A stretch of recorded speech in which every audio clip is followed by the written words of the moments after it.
Now, if we compare our current site against John Kleinberg's, the only major difference that you will see now is that his has a whole bunch of hyperlinks interspersed in the homepage, whereas ours is completely devoid of any hyperlinks.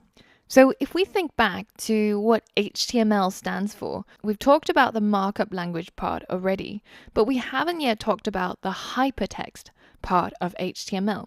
So hypertext is basically just a bunch of text documents that can be linked together using these hyperlinks. So when you click on one of them, it takes you to a different text document, and then you click on a link there and it takes you to another different text document.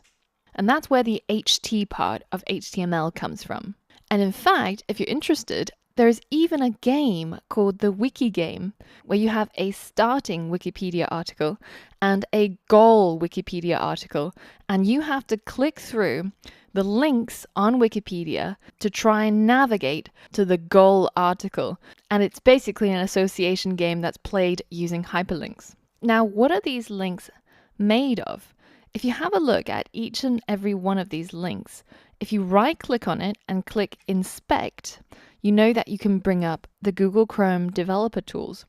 And if we have a look, you can see that it's actually pointing towards a tag with a hyperlink reference to the destination that this link is going to take you to. And before the A tag gets closed, that's the link text. So in this case, it's the word computer science that gets underlined, and when you click on it, it takes you to cs.cornell.edu. So let's go ahead and implement this for our website. So there's many places where maybe you'd want to direct people away. So maybe I can link them to the App Brewery's website here. Or I could show them examples of me brewing beer or me riding motorcycles. So let's go ahead and try that in code. So the first place that I want to add a link to is this part where it says the App Brewery. So I'm going to put an A tag or an anchor tag just in front and close the A tag just behind. And if you want to have a look at the structure of the anchor tag, then as you remember, you can always go to the MDN web docs and you can read all about the anchor element and all of its attributes. Now, the main attribute that we're going to be concerned with is the href. And this is a URL that the hyperlink is going to point to, or the destination of that hyperlink.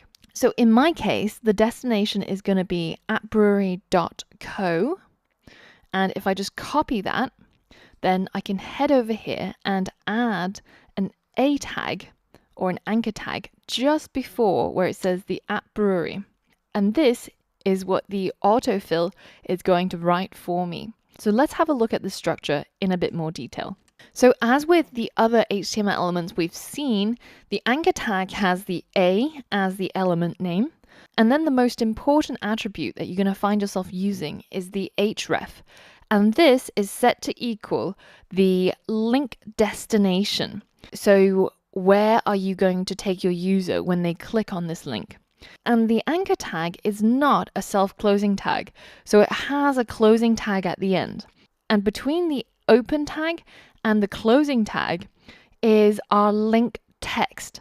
So that's the bit of text that's going to be underlined and highlighted in blue so that the user knows that when they click on this word, this is going to take them to that link. So in our case, our href is going to be this URL. And between the open anchor tag and the closing anchor tag, we're going to put the link text, so the bit of text that's going to be underlined. And in my case, I'm just going to cut this phrase here and put it inside the anchor tag. So now you can see there's actually two sets of HTML elements that enclose this line of text. It is simultaneously going to be strong, i.e. bolded, and it's also going to act as a link to the appbrewery.co website. So if we hit save and let's go back over here and hit refresh, you can see that this has now been underlined and it's highlighted in a different color. Now, by convention, the highlight is going to be blue if it's a link that we've never clicked on, and it's going to be purple if we have clicked on it in the past. And just to confirm, if we click on it, it takes us to appbrewery.co. Brilliant. So that's working as expected. Now, the next part, why don't you go ahead and add some links to your hobbies? So, you know how they say in interviews you should always prove that you've done what you say you've done? Go ahead and add some links, maybe to images on the internet or to YouTube videos, anything that you like. And it doesn't have to be in your hobbies. It could be in your books and teaching or education or any part of your website, basically. So go ahead and pause the video and add some more links. So adding links to the ordered list or the unordered list is exactly the same as what we've done up here. So I'm going to go ahead and add an anchor tag to beer brewing.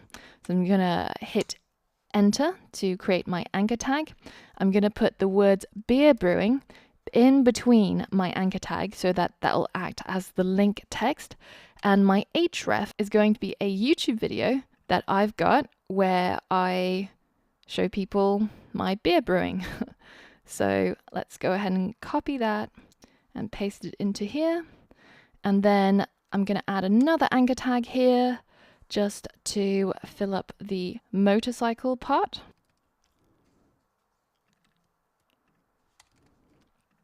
All right, so now I've added two links, one for beer brewing and one for the word motorcycles, both inside my ordered list. So if we hit save and we hit refresh, then you'll see we've now got two links and they're blue because we've never clicked on it before. So if I hold down the command button on my keyboard or control on Windows and click on each of these links, then they'll open up in new tabs and we can have a look at my evidence that I have indeed done some beer brewing or motorcycling. All right, cool. So we've had a look at the href attribute. Now there's a whole bunch of other attributes that I recommend you have a look through, but another one I'm going to demonstrate is this download attribute. And this attribute, if it's included in the anchor tag, will instruct the browser to download a URL instead of going to it or navigating to it. So here I've got this HTML cheat sheet, which is really, really useful for anybody getting started with HTML. And it comes from Stanford University. And it's a PDF file. So instead of navigating to it, I want to force the browser to download it instead. So I'm going to copy this URL. I'm going to create a new anchor tag at the bottom of my ordered list, so underneath all the other list elements, so not as a list item. So I'm going to create an anchor tag, and the href is going to be that link that I copied earlier on. And the link text is going to be download cheat sheet. Here we go. And now I'm going to add another attribute. So the order of attributes that you add don't matter. So as long as you've got a space in between. So I can add my download attribute here, or I can add it here. It doesn't really matter as long as I've got it in one of the places and it's not duplicated. So let's go ahead and hit save and go back here and hit refresh. And you can see we've got this brand new hyperlink that we've created. And if I click on it now, you'll see that Chrome actually downloads that PDF rather than opening it up as a page or as a tab. So thus far, I've shown you how to create anchor tags for external websites. So we've been navigating to these places through the internet.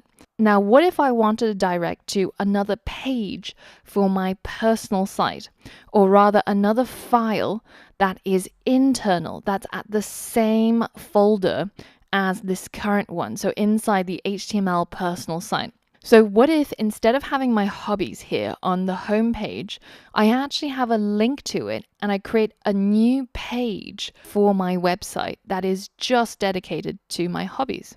So let's head back into Atom, and inside this HTML personal site folder where we've got our index.html, so this file, I'm going to right click and I'm going to click new file. And the new file is going to be called hobbies.html. and it's going to be created inside the same folder as index. So you can see they're at the same hierarchical level. Now for hobbies HTML, I'm first going to add the HTML boilerplate code, and the title is going to be my hobbies. In the body, I'm just going to copy all of this, and I'm going to hit Command X or Control X to cut, and then I'm going to paste it over here. So now if I hit save for hobbies and I go back to the index.html, I'm going to delete this anchor tag where we downloaded our cheat sheet, and instead I'm going to create a new anchor tag, and it's going to have the link text of my hobbies. And the href is going to be the file name. So in this case, it will be hobbies.html. Now, if I hit save and I go back to my website, hit refresh, that ordered list has disappeared and is now replaced by this hyperlink. And if I click on it, it takes me to this brand new page that I've created called My Hobbies. So now you can see how you can really easily start to create multiple pages of your website. And as long as you've got it inside the same folder, or you can specify a path for the browser to get to it, then you can start linking up your homepage with all of these different satellite pages, and you start to build up a website rather than just a web page. So as a challenge, I want you to create another page that is going to contain your contact details. So how do you get in touch? So say if somebody came across your personal site and they wanted to hire you, or they wanted to message you. Now it's probably quite cluttering to have it on the home page. So we want to create another link down here that says contact me, and it's going to link to another page just like My Hobbies, but it's going to contain maybe your address, maybe your email, maybe your telephone, whatever you're comfortable with giving to the internet. So go ahead, pause the video and give it a go. All right, so it's going to be exactly the same as what we did for My Hobbies. So we're going to go to our HTML personal site folder. We're going to right click on it. We're going to create a new file, and this is going to be called contactme.html. And here we're going to again start with the HTML boilerplate, and the title is going to be Contact Me. And in the body, we're going to have an H1, that's my contact details. And then below that, maybe a paragraph, that's going to be my fictional address. And maybe another one, that's going to be some fictional number, telephone number to contact me with. And then it will be my email at gmail.com. Okay, so that looks pretty good. Let's go ahead and hit save, go back to index.html and add another anchor tag where we link to this page called contact-me.html. And the link text will just be contact me. And we're going to hit save and refresh. And now we can click on here to this brand new page. All right, so today's lesson was all about the anchor tag, and be sure to check out the anchor tag reference on MDN Web Docs. And there's a whole bunch of other attributes that you can read about, and there's really good examples that can show you some of the other functionality that you can have by simply including the anchor tag. So that's all from me for today. I will see you on the next lesson.